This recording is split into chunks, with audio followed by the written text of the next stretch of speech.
She raised the belt, the room froze. Then a single scream cut through the HOA meeting. For a split second, no one moved. Then chairs scraped, phones lifted, and a woman, my wife, fell back, clutching her arm, shock painted across her face. The woman who'd struck her, Karen Bishop, HOA president and self-appointed queen of a neighborhood, stood trembling but unrepentant. "You people think rules don't apply to you," she hissed. What she didn't know, what the entire room didn't know, was that the quiet man sitting 3 rows behind her wasn't just another homeowner. He was me, and I'm the county sheriff. Before we go further, tell me where you're watching this story from. Type your city down in the comments. Dallas, Chicago, Seattle. I read every one. And before we roll this out, hit that subscribe button if you believe nobody has the right to hurt someone and call it authority. All right, let's start from the beginning. The Cedar Ridge HOA meeting was supposed to be routine. Budget approvals, garden schedules, neighborhood safety talk. My wife, Emily, was 7 months pregnant. She'd insisted on coming despite my protests. "They're trying to fine us again for the driveway permit," she said. "I just want to talk like adults." She believed in people. I believed in evidence. When we walked in, the air already felt heavy. Karen was up front in her trademark yellow blazer, clipboard in hand, smile sharp enough to cut glass. Every meeting she opened the same way. Order brings peace. That night, peace was nowhere in sight. Halfway through the agenda, Emily calmly raised her hand. "Mrs. Bishop," she said, "the new parking rule you passed last week, does it apply retroactively?" Karen's smile flickered. "All rules apply equally. Even if they weren't approved by the board?" Emily asked. A ripple of murmurs. People shifted, uncomfortable. Karen's knuckles whitened around the clipboard. "I don't appreciate being challenged by someone who doesn't understand procedure." Emily kept her tone steady. "I read the bylaws. I understand them perfectly." For a second, the room was silent. Then Karen laughed, a brittle sound that bounced off the walls. "You people think your husband's badge makes you untouchable." That's when I felt the first crack of thunder inside my chest. I hadn't spoken a word the whole meeting. I wanted to stay an observer, to let her bury herself in arrogance. But then it happened. Karen stepped forward, voice rising, and in a single impulsive motion, swung the leather strap she'd been using to hold her binder closed. It snapped across the air, caught Emily's sleeve, and the room erupted. No gore, no blood, just shock, the kind that freezes time. Chairs tipped. Someone screamed. Phones came up. And I stood. You could hear the silence crawl back into the room as I walked toward the front. Karen's expression shifted from fury to confusion to fear. "Sir, please stay seated," she began. I reached into my jacket, pulled out my badge, and set it on the table between us. "County Sheriff's Office," I said evenly. "You just assaulted a civilian at a public meeting." Her mouth opened, but no sound came out. People started recording. For months, neighbors had whispered about Karen's power trips, her threats, her fines, her public humiliations. Now, they were witnessing her downfall in real time. I turned to one of the board members. "Call EMS for my wife and backup from the precinct. Nobody leaves this room." Within minutes, 2 deputies arrived. Karen tried to spin it. Of course, it was an accident. She lunged at me. That strap just slipped. But every phone in the room had captured the truth. As they read her rights, she looked at me bewildered. You can't arrest me. You live here." "I do," I said quietly, "which means I've seen exactly what you've done." Outside, red and blue lights painted the manicured lawns. Emily sat in the ambulance, tears streaming, not from pain, but disbelief. "I didn't think she'd actually do it," she whispered. "I know," I said softly, brushing her hand. "People like her never think they'll get caught." A reporter from the local paper was already there, notebook ready. I waved them off. "This isn't a story yet. It's an investigation." But I knew it wouldn't stay quiet. Karen had power, friends on the county board, connections in real estate circles, donors. She wouldn't go down easy. And if the past taught me anything, it's that justice gets loud before it gets fair. That night, after Emily was checked and cleared, I filed the arrest myself. The evidence was airtight, multiple witness video statements, and the weapon, a plain leather strap now sealed in an evidence bag. Still, something didn't sit right. The HOA funds, the sudden rules, the arrogance, it felt bigger than one woman with control issues. I'd seen that look before, the look of someone protected by people who think they're untouchable. So before heading home, I called my Deputy Harris. Pull every transaction this HOA has made in the past year. I said, vendors, maintenance, consultants, everything. He paused. You think this goes higher? I know it does, I replied. And tomorrow, we're going to find out who's behind her. When I finally got home, Emily was asleep. I stood in the doorway, watching her breathe, hand resting on her stomach. And I made myself a promise. Whatever it took, I'd make sure our daughter would be born into a neighborhood that didn't bow to fear disguised as authority. Because some wars don't start on battlefields. They start in boardrooms, backyards, and HOA meetings. And this one just declared itself. By sunrise the next morning, the HOA office was locked, the blinds drawn, and the meeting hall sealed with police tape. But in the quiet corners of Cedar Ridge, whispers had already started. Did you hear? Karen's been arrested. Who knew the guy she yelled at was the sheriff himself? Guess karma lives in this county. I didn't care about gossip. I cared about motive. Because no matter how impulsive Karen had looked, something about last night had felt rehearsed, as if someone had wound her up and pointed her straight at my wife. And if I've learned one thing in 20 years of law enforcement, it's that sudden rage usually hides a slow crime. I started at the precinct. Deputy Harris was already waiting with a file in his hand. Pulled the HOA records like you asked, he said. You're gonna want to see this. The first few pages were what you'd expect: maintenance contracts, landscaping invoices, budget notes. Then the numbers started to drift, inflated charges for security upgrades, consulting, and infrastructure assessments. Every payment funneled through a company called Westview Solutions, LLC. Karen had signed every one. Never heard of it, Harris said. Doesn't even have a local license. I flipped through another sheet. Because it's fake, I murmured. Someone's laundering HOA funds. By mid-afternoon, I was back at the community hall, badge flashing, evidence team in tow. We cracked open the file cabinets and found what I'd expected, a trail of small crimes hiding in plain sight. But tucked inside Karen's desk drawer was something else, a phone. Burner model. No contacts, no texts. Just one open message thread labeled R. The last text read, "She's been warned. If she pushes again, make it public. The sheriff can't intervene if it's personal." I stared at it. "She's been warned. They meant your wife," Harris said quietly. I nodded, jaw tight, and they wanted it to look like a neighborhood dispute, not an organized hit. That evening, I drove home to find Emily on the porch, wrapped in a blanket, her other hand resting protectively over her stomach. "You're supposed to be resting," I said. She smiled faintly. "And you're supposed to sleep once in a while." I sat beside her. This wasn't random, Em. They use Karen. Her expression darkened. To get to us? To shut us up. She leaned her head against my shoulder. Then they picked the wrong family. 2 days later, the county courthouse approved a search warrant for Westview Solutions. It led to a single P.O. box registered downtown. No office, no employees, no traceable tax ID. But the payment history showed something chilling. Every HOA in a 20-mile radius had sent them consulting fees.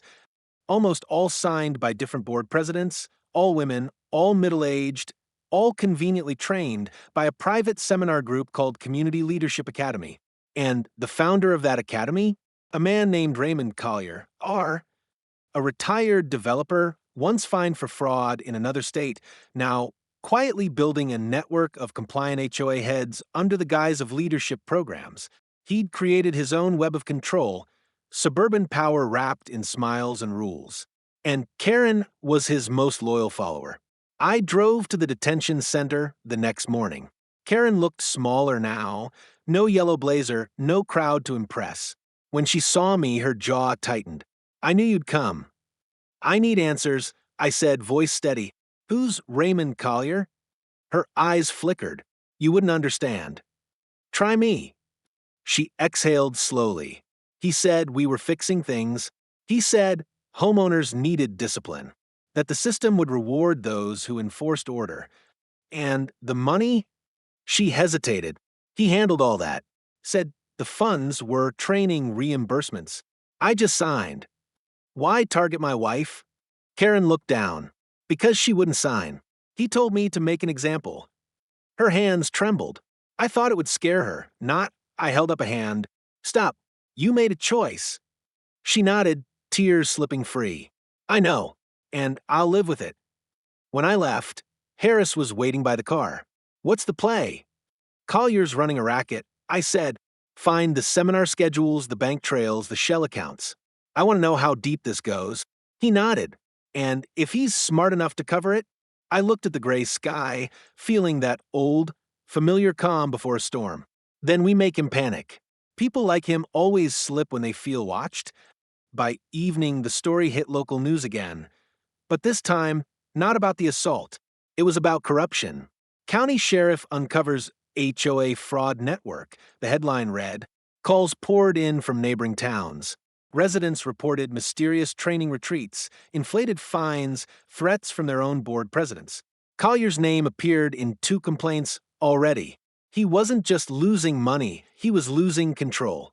And when people like that lose control, they make mistakes. That night, as I tucked Emily into bed, she smiled weakly. You know you're making enemies, right? I've made worse, I said. She reached for my hand. Just come home safe. I will. Then I added softly, they thought I wouldn't notice because it looked domestic, but this isn't about fences and bylaws. It's about power. She smiled faintly. Then take it back. Outside, the neighborhood was quiet again. Porch lights glowed like tiny sentinels. But somewhere out there, Collier was watching, realizing the man he'd tried to silence had just turned the whole town into witnesses. Tomorrow I'd find him. And this time, the meeting would be on my terms. The next morning, I drove through a fog that looked like it had swallowed the town. Cedar Ridge was calm again, but calm can be a lie. The quiet that settles right before someone makes a desperate move. Deputy Harris was already waiting at the precinct. He had coffee in one hand, a laptop in the other. Got something, he said, sliding it across the table. On the screen was a flyer, sleek design, gold lettering, the kind of thing you'd expect from a corporate retreat. Community Leadership Summit, hosted by Raymond Collier, founder, Community Integrity Alliance. Date, tomorrow.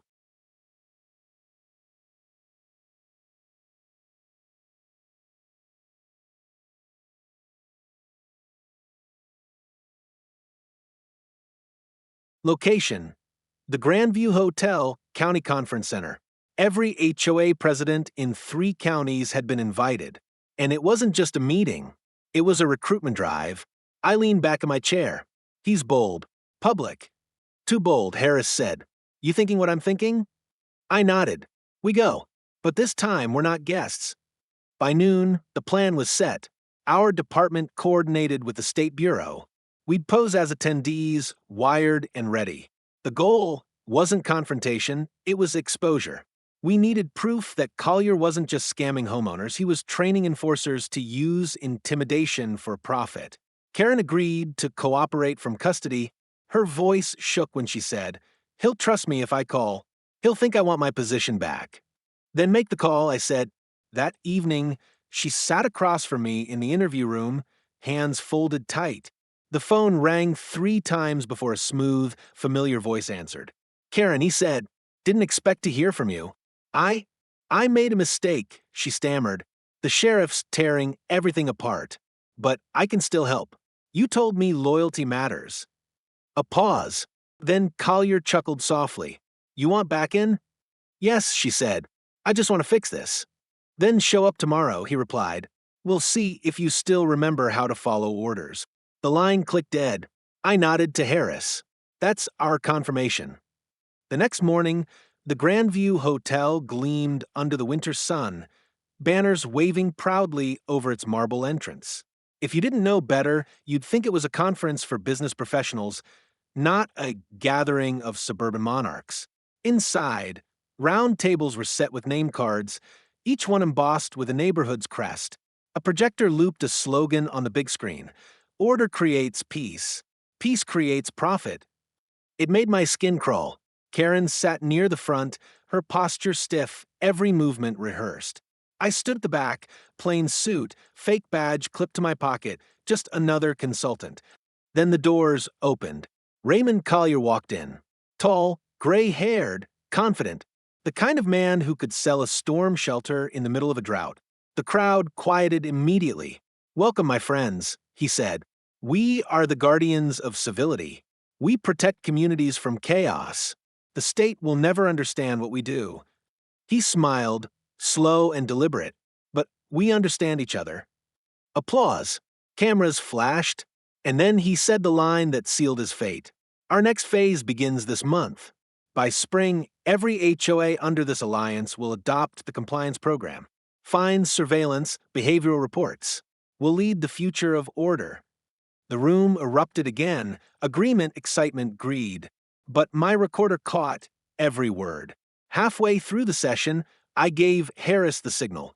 He stepped out, quietly, radioing the tactical team, waiting 2 floors below. Collier shifted gears, pacing like a preacher. "Those who resist the system," he said, "must be corrected, firmly if needed. Fear reminds them who's in charge."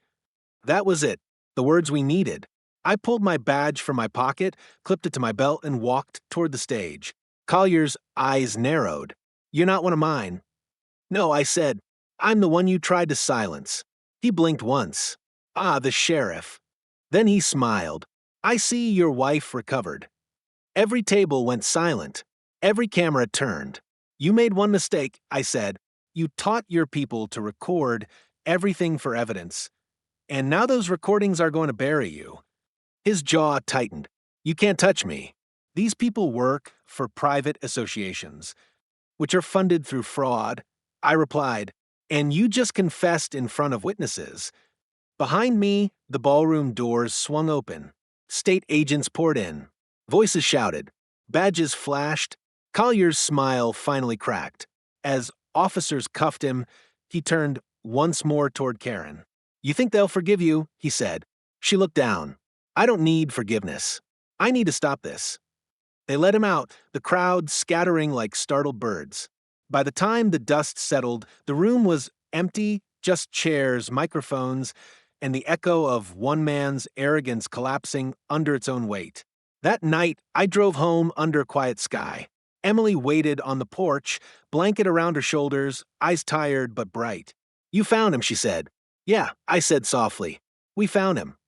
She smiled faintly. "So it's over?" I looked at the stars and shook my head. For him, yes. But for everyone else he trained, maybe not yet. The next morning, the headlines rolled in. County Sheriff exposes statewide HOA corruption ring. Peace creates profit. Founder arrested for racketeering. It was over, at least for now. But as I watched the news, one thought kept circling in my mind. Power doesn't die. It hides. And when it hides behind rules, you have to be ready to fight it with truth every single time. If you're watching this right now, think about your own neighborhood. Do you know who's really making the rules? Do you know who profits when fear becomes policy? Tell me your city down below, because the next story could happen anywhere. And if you believe that justice still matters, that compassion still belongs in every community, subscribe, share the story, and never stop asking questions. Because order without empathy isn't peace, it's control.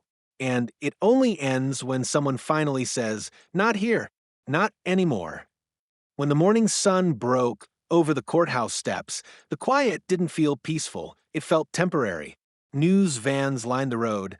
Microphones pointed at every door, every badge, every face. For once, the camera flashes weren't aimed at criminals, they were aimed at me. Sheriff Khan, a reporter called out, "How far up does this go?" I didn't answer. Not because I didn't know, but because the truth was still unfolding, and it was uglier than anyone wanted to admit. The arrest of Raymond Collier had sparked something bigger than headlines. Within 48 hours, the state attorney's office announced investigations into 12 HOAs across 3 counties. Emails leaked, Bank accounts frozen. Board presidents resigned overnight. On paper, it looked like a victory. But behind the scenes, pressure was building. 2 county commissioners, both beneficiaries of Collier's donations, called me into a private meeting. They smiled too much, used words like cooperation and reputation. One leaned forward and said, "Sheriff, the county doesn't need more scandal. You've made your point, don't drag it out." I met his eyes. With respect, "Sir, my point isn't made until every name behind this mess is on record." The smile vanished. "Be careful, Sheriff. Power doesn't like to be embarrassed." I stood up. Then maybe it should stop doing embarrassing things. That night, Emily sat on the couch, rubbing her stomach gently. "You're fighting politicians now," she said. "That's different from fighting criminals." "They're the same thing," I replied. "Just wear better suits." She smiled, but worry hid behind it. "Just promise me one thing. Come home every night. No exceptions." I took her hand. "I'll be home, Em. I'm not chasing ghosts, I'm chasing paper." And that paper trail was about to burn bright. The next day, Harris walked into my office carrying a manila folder. "You're going to want to sit down," he said. Inside were photos, screenshots from security footage. Collier's assistant meeting with a man outside a diner 2 nights before the raid. The man's face was familiar. It took me a second to place it. Councilman Miller, the same man who'd called that private meeting with me yesterday. I exhaled slowly. "So the rot goes higher." Harris nodded. "And he's already moving money offshore." I looked out the window. Then we moved faster. That evening, I returned home to find Emily standing in the kitchen, phone in hand. "You need to see this," she said. On her screen was a leaked article, "Sheriff under investigation for abuse of authority." Fake quotes, fabricated timelines, anonymous sources claiming I'd orchestrated the sting for political gain. "They're coming for your credibility," Emily said quietly. I leaned against the counter. "Then we answer with proof." At dawn, I called a press conference. No teleprompters, no statements, just raw truth. "I didn't run for sheriff to win popularity contests," I said into the cameras. "I ran because law doesn't care about titles. It cares about right and wrong. And right now, the wrong people are afraid. They should be." Then I laid it all out. Dates, documents, evidence. Not a speech. A reckoning. By evening, the fake articles were retracted. The reporters who'd published them quietly issued corrections. But the message had landed. This fight wasn't over. 2 nights later, it happened. Emily woke me around 2 a.m., hand on her stomach, breath quick and shaky. "It's time," she whispered. Within minutes, we were in the car, sirens clearing the road. Not because I wanted them, but because every second mattered. At the hospital, under harsh fluorescent lights, time blurred into something sacred and terrifying. I held her hand, felt her grip tighten, whispered the only words that mattered. "You're safe. We're safe." An hour later, a new cry filled the room. Our daughter. Small, perfect, alive. For the first time in months, everything else disappeared. The corruption, the politics, the cameras. All that mattered was that sound, the sound of life louder than fear. When I stepped out into the hallway, Harris was waiting, grinning like a proud uncle. "She's here, huh?" "Yeah," I said softly. "She's here." He handed me his phone. "And so's this." On the screen was a new headline. "Councilman Miller indicted for conspiracy and fraud." I laughed, a tired, honest laugh. Perfect timing. I said, "One life starts, one lie ends." A week later, I returned to Cedar Ridge. The houses looked the same, but something had changed. Neighbors waved now. Kids played on driveways again. And the once feared HOA office? Boarded up, vines creeping through the cracks.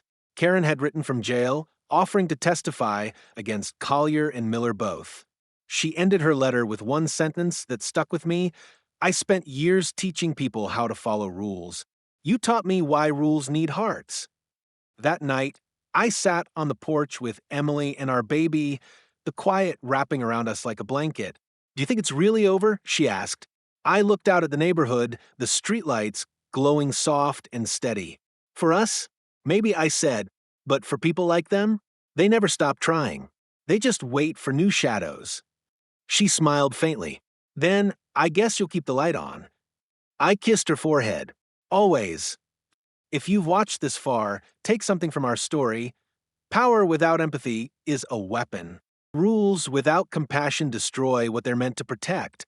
So, tell me, where are you watching from tonight? Comment your city below.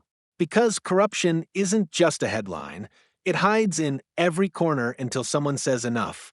And if you believe truth still wins, subscribe, share the story, and remember, justice doesn't rest.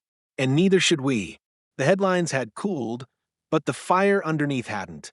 Every week, new names appeared in indictments: contractors, accountants, board members, even a few city inspectors.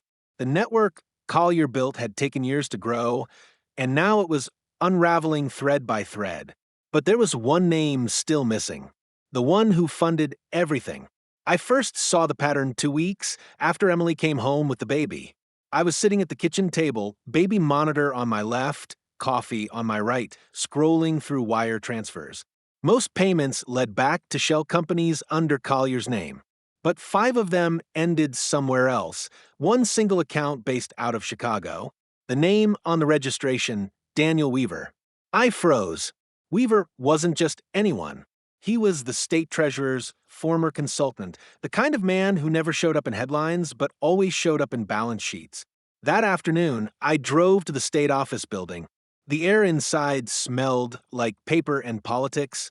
When I asked to speak with Weaver, the clerk's expression tightened. "He's not in today," she said automatically. "When will he be back?" She hesitated. "He resigned last week. No forwarding address." I thanked her, walked out, and called Harris. "He's gone," I said. "Pulled a disappearing act right before we traced the money." Harris exhaled. "You think he's running?" "No," I said slowly. "He's preparing." That night, while the house slept, I sat on the porch scrolling through old emails. One stood out, an anonymous tip I'd ignored months ago. "Collier isn't the top. He answers to a man who calls himself the auditor. Follow the grants." The auditor. It sounded theatrical. But as I dug through the financial reports, I found the pattern: public community grants rerouted through Collier's companies, disguised as development incentives. Every trail led back to the same government signature, Weaver. The next morning, I went back to the precinct. Harris was waiting with a grim smile. Guess what just came in? Weaver's private jet filed a flight plan. Local airfield. Destination, no record. Time, 2 hours. I grabbed my jacket. Then we've got one.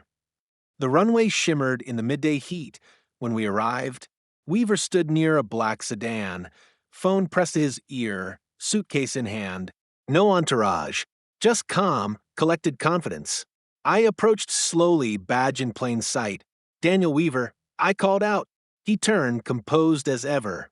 "Sheriff, I was wondering when you'd show." "You've been busy," I said. "Funding fake HOAs, laundering money through community projects, hiding behind public grants." He smiled faintly. "You make it sound so sinister." "I prefer strategic redistribution." "Strategic theft," I corrected. Weaver shrugged. "Tell me, Sheriff, do you really think the people care?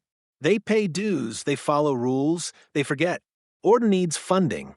I simply provided it. By breaking the law." He chuckled. "The law bends for those who know where it's weakest." I stepped closer. "Not today."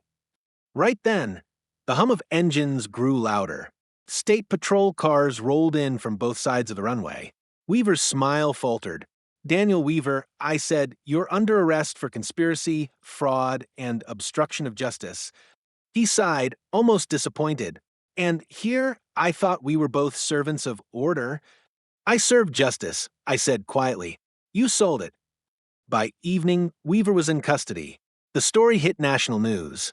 The auditor who'd built a suburban empire of fear, exposed by the very sheriff he'd tried to silence through whispers and bylaws.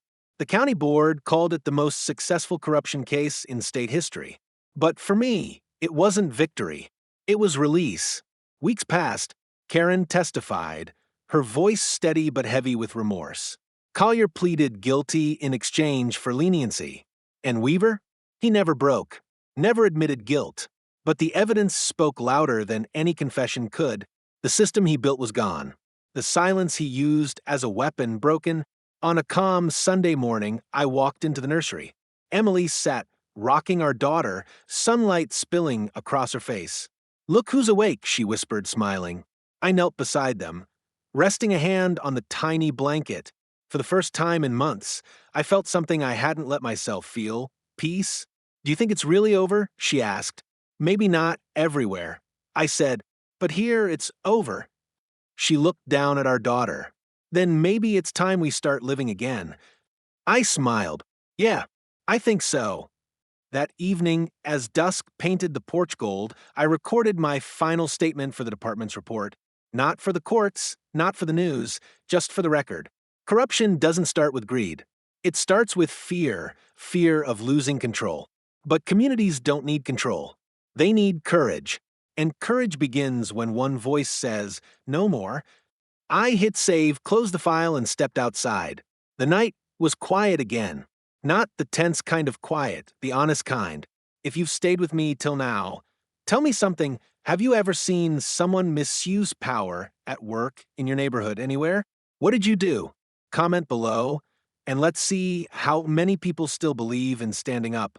And if you do, if you believe courage still matters, then subscribe, share the story, and remind the world. Rules without humanity are just cages. Justice without compassion is just revenge. But when good people speak, the silence breaks. Years passed, the scandals faded into history books and local folklore, told in whispers at coffee shops and neighborhood barbecues. But for me, the echoes never stopped completely. Cedar Ridge rebuilt itself. New leadership, new families, new trust. The old HOA building had been torn down and replaced with a public library, and carved into the stone near its entrance were 6 words that would stay with me forever: "Community thrives where compassion is law." Maya, our daughter, grew up with that inscription right outside her window. She was 16 now, sharp as her mother, calm as her old man. One afternoon, she came home holding a stack of papers. "Dad," she said, "can I talk to you?" "Of course." She laid the papers on the table. "Grant applications, proposals, budgets. I want to start something," she said. "A mentorship program for kids who live in neighborhoods like ours used to be, where people think rules mean more than kindness." I stared at her, proud and silent for a long moment. "Sounds like a big job," I said finally. She smiled. "So was yours." That night, after she went to bed, I stood on the porch again. The air was warm, the crickets loud. For the first time in years, I wasn't waiting for something bad to happen. I was just breathing. Emily joined me, resting her head on my shoulder. "She's got your fire," she said softly. "She's got your grace," I replied. We both laughed quietly, because the truth was she had both. A week later, Maya asked me to come with her to the high school auditorium. "I'm giving a speech," she said. "It's about you, about Mom, about everything." I didn't say a word, just nodded. When we arrived, the place was packed: parents, teachers, students, reporters. She stepped up to the microphone, her voice steady but full of emotion. "When I was a baby, my parents stood up against people who used fear to control others. They didn't fight with anger, they fought with truth. And because of that, I got to grow up in a world where I'm not afraid to speak." She looked out across the crowd, then directly at me. "My dad taught me that justice isn't about punishment, it's about protection. And my mom taught me that forgiveness doesn't mean forgetting. It means refusing to let pain own you." The room was silent, every person hanging on her words. "So today," she continued, "I'm launching Project Open Gate. It's a foundation to help communities rebuild trust between boards and families, neighbors and neighbors. Because when we listen, we heal. And when we heal, we build." Applause erupted, but I couldn't move. I just sat there, eyes glassy, realizing the story that began with chaos had ended with purpose. After the ceremony, she ran up to me, laughing. "Well," I smiled. "You did better than I ever could." She grinned. "That's the idea." And in that moment, I understood something I'd missed for years. You don't build legacies with badges or court cases. You build them with the people who learn from your scars. Later that night, I sat alone at my desk looking through the old files. Karen's letter, the case reports, photos from the trials, and finally, one last piece of evidence I'd kept in a sealed envelope, the HOA's first violation notice, the one that started everything. It read, "Failure to comply with community standards will result in penalties." I took a pen, crossed out the line, and wrote beneath it, "Failure to show compassion will destroy community." Then I slipped it into Maya's folder marked future plans. The next morning, before she left for school, she noticed the envelope. "From you," she asked. "Just something to remind you where it all started," I said. She smiled and kissed my cheek. "Thanks, Dad." As she walked away, I called after her, "Hey, Maya?" She turned. "Don't let the world harden you. Let it teach you." She nodded. "That's the plan." Now, years later, when people ask about Cedar Ridge, I tell them this. It wasn't the corruption that defined us. It was what we did after. Because power fades, names disappear, headlines change. But the people who stood up for what's right, they're still here. They're us. And every porch light that glows at night, every neighbor who waves instead of glares, every child who feels safe walking home, that's the real ending. If you've watched this far, thank you. You didn't just hear a story, you joined one. Now it's your turn. Wherever you're watching from, Boston, Phoenix, Nashville, or somewhere small no one's ever heard of, look around your own neighborhood. Is there a rule that needs rewriting? A silence that needs breaking? A family that needs defending? Be the one who does it. And before you scroll, hit that subscribe button. Not for me, but for every voice that refuses to be quiet. Because good stories end. But courage? Courage passes on. And someday, someone will tell your story about the day you stood up and everything changed.